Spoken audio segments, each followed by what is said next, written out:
Hi friends, I am Mohan Chandar from ComeOnGetGoing.com, Coimbatore. I am going to discuss with you about a great saint who lived in this world for making all of us know who am I, what am I, why am I. These three things was able to be designed and defined by this one and only the Saint Ramana Maharishi. He was in Tiruvannamalai in a small village called Tiruchuriyal.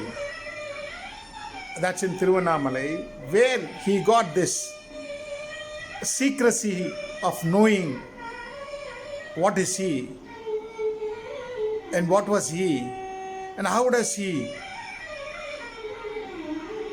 came to prominence.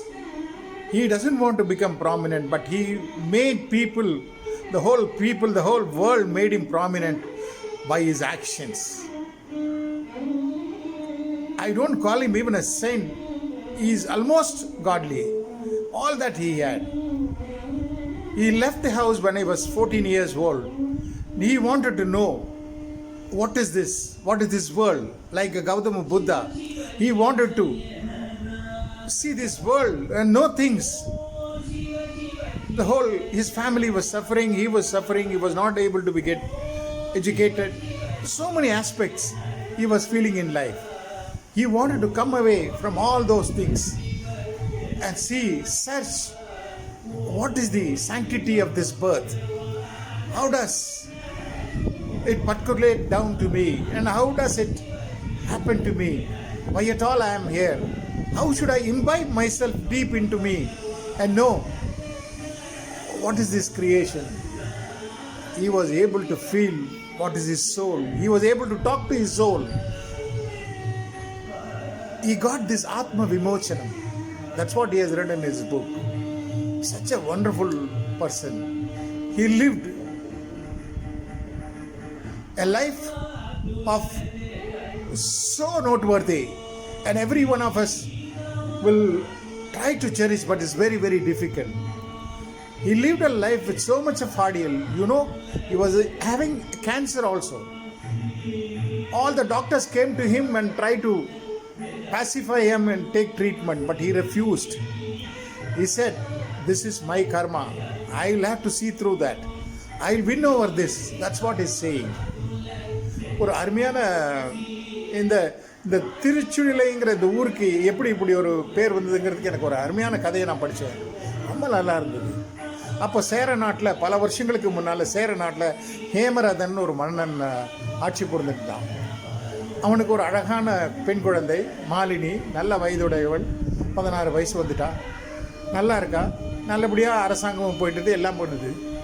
திடீர்னு ஒரு நாள் ஏதோ ஒரு காற்று அடித்து பித்து பிடிச்சவளாகி மயங்கி கீழே விழுந்து எல்லாருமே தூக்கி கொண்டு வந்து அரண்மனையில் போட்டாங்க. என்ன ஏதுன்னு யாராலும் கண்டுபிடிக்க முடியல. அந்த பொண்ணு ரொம்ப சஃபர் பண்ணா. அப்போ மன்னருக்கு என்ன பண்ணுறதுன்னே தெரியல. ரொம்ப கவலைப்பட்டார். எல்லாரும் வந்து பார்த்தாங்க, எல்லா ட்ரீட்மெண்ட்டும் கொடுத்து பார்த்தாங்க. அரண்மனை வைத்தியர்கள், பக்கத்தில் இருந்த வைத்தியர்கள் எல்லாருமே வந்து எல்லாம் பண்ணாங்க. ஆனால் அவளை ஒன்றுமே சரிப்படுத்த முடியல.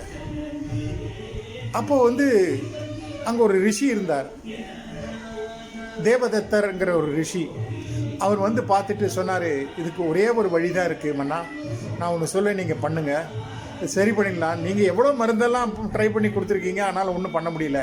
ஆனால் நான் ஒரே ஒரு மருந்து சொல்கிறேன், நிச்சயமாக அதில் அவங்க பொண்ணை குணமாக்கலாம், தயவு செஞ்சு சொல்லுங்கங்கிறாங்க. இங்கே பக்கத்தில் பாண்டிய நாட்டில் திருச்சுழிலை அப்படிங்கிற ஒரு கிராமம் இருக்குது. அங்கே பாப்பஹரின்னு ஒரு நதி ஓடின்னு இருக்குது. அந்த நதியில் போய் சுத்தமாக அதில் புன்னை வனம் தான், புன்னை வன காடுன்னு அது சொல்லுவாங்க. அந்த வனத்தில் போய் அந்த பாப்பஹரி நதியில் நீங்களும் உங்கள் பொண்ணும் ஸ்நானம் பண்ணிவிட்டு மேலே எழுந்தீங்கன்னா ஒரு புவனேஸ்வரர் கோயில் இருக்குது. அந்த புவனேஸ்வரரை சாஷ்டாங்க விழுந்து தரிசனம் பண்ணுங்க, உங்கள் பொண்ணுக்கு நன்னா குணமாயிடும் அப்படிங்கிறார். சரின்னு சொல்லிட்டு அதே மாதிரி மன்னர் பொண்ணை கூப்பிட்டு அரண்மனை படை சூழ எல்லாம் போய் அந்த புன்னை வனத்துக்கு போய் பாப்பஹரியில் அந்த நதியில் குளிச்சுட்டு அந்த புவனேஸ்வர தரிசனம் பண்ணிவிட்டு பிரசாதம்லாம் வாங்கிட்டு வீட்டுக்கு வராரு. ஒரு வாரத்தில் பொண்ணு வந்து பழையபடி ஆயிடுறான், நல்ல குணம் அடைஞ்சிடுறான். உடனே தொடர்ந்து பல நன்மைகளை, பல திருப்பணிகளை அந்த புவனேஸ்வர் கோயிலுக்கு அந்த மன்னர் ஹேமரதன் பண்ணார். அது ஒரு பெரிய புகழ் வாழ்ந்த ஸ்தலம் ஆயிடுச்சு. எதுக்காக இந்த திருச்சுழலை பற்றி சொல்லனா, அங்கே தான், அந்த கிராமத்தில் தான் நம்ம ரமண மகரிஷி சர்வாங்கமாக குடியிருந்தார். அங்கே ஒரு குகையில் பல நாள் வாழ்ந்தார்.